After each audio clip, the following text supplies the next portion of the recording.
सक्खर में people party के रहनुमा एजाज जाखरानी की मुबैना फ्रंटमैन अब्बास जाखरानी का 6 रोज़ा रिमांड मुकम्मल एहतसाब अदालत में पेश कर दिया गया।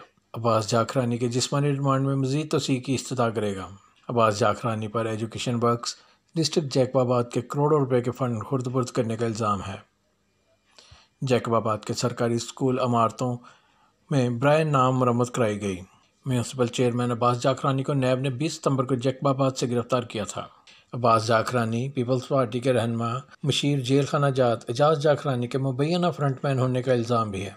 सक्खर से रिपोर्ट कर रहे हैं CTN न्यूज़ के ब्यूरो चीफ सैयद नसीर हुसैन जैदी।